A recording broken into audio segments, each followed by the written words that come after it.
ನಿನ್ನೆ ಯಡಿಯೂರಪ್ಪನವರು ಸಭೆ ಮಾಡಿದ್ದಾರೆ. ಎಲ್ಲ ಹಿರಿಯರು ಪ್ರಮುಖರು ನಮ್ಮ ಪಕ್ಷ ರಾಜಕೀಯವಾಗಿ ಏನೆಲ್ಲ ಮಾಡಿದೆ ಮತ್ತು ಅಭಿವೃದ್ಧಿ ದೃಷ್ಟಿಯಿಂದ ಹಲವಾರು ಸಮುದಾಯಗಳಿಗೆ ಏನೆಲ್ಲ ಮಾಡಿದೆ, ಕೇವಲ ಲಿಂಗಾಯತರಲ್ಲ ಎಲ್ಲರಿಗೂ ಮಾಡಿರುವಂಥದ್ದನ್ನು ಜನರಿಗೆ ತಿಳಿಸ್ಬೇಕು ಅಂತ ಹೇಳಿ ಒಂದು ಯಡಿಯೂರಪ್ಪನವ್ರ ಮೀಟಿಂಗ್ನಲ್ಲಿ ತೀರ್ಮಾನ ಆಗಿದೆ.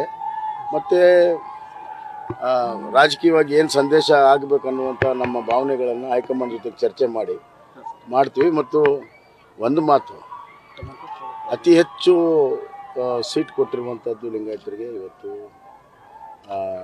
BJP. ಕಾಂಗ್ರೆಸ್ 50 ವರ್ಷದಿಂದ ಒಬ್ಬ ಮುಖ್ಯಮಂತ್ರಿ ಮಾಡೋಕ್ಕಾಗಿಲ್ಲ. ಈಗ ಮೊಸಳೆ ಕಣ್ಣೀರು ಹಾಕ್ತಾ ಇದ್ದಾರೆ. ಅವ್ರಿಗೆ ಯಾವ ನೈತಿಕ ಹಕ್ಕಿಲ್ಲ. ಸಮಾಜವನ್ನು ಒಡೆಯುವಂಥ ಕೆಲಸ ಮಾಡಿದ್ರು ಕಾಂಗ್ರೆಸ್, ಅದಕ್ಕೆ ಹುನ್ನಾರ ಮಾಡಿದ್ರು.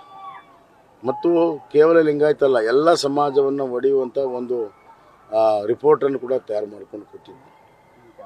ನಮ್ಮ ಪಕ್ಷ ಅಧಿಕಾರಕ್ಕೆ ಬಂದಿದ್ದರಿಂದ ಅವೆಲ್ಲವೂ ಕೂಡ ನಿಂತು ಹೋಗಿದೆ. ನಾವು ಸಮಾಜವನ್ನು ಜೋಡಿಸುವಂಥ ಕೆಲಸ ಮಾಡ್ತೀವಿ, ವಿಭಜಿಸುವಂಥ ಕೆಲಸ ಇಲ್ಲ. ಮತ್ತು ಎಲ್ಲ ಸಮುದಾಯಕ್ಕೂ ಗೊತ್ತಿದೆ ಯಾವ ಸಮುದಾಯಕ್ಕೆ ಏನೇನೆಲ್ಲ ಆಗಿದೆ, ನಾಯಕತ್ವ ಯಾವ ಸಮುದಾಯದಲ್ಲಿ ಯಾವಾಗ ಕೊಟ್ಟಿದ್ದಾರೆ. 50 ವರ್ಷದಿಂದ ಇವತ್ತು ನಿಜಲಿಂಗಪುರ ಆದಮೇಲೆ ಯಾರು ಮುಖ್ಯಮಂತ್ರಿ ಕಾಂಗ್ರೆಸ್ನಲ್ಲಿ ಆಗಲಿಲ್ಲ.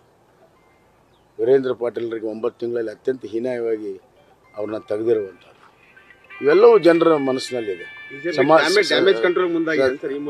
ಒಂದು ನಿಮಿಷ ಕೇಳ್ರಿ.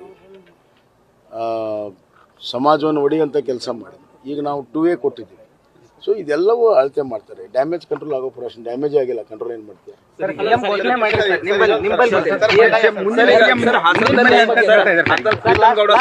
ನಡ್ರಿ ನಾವು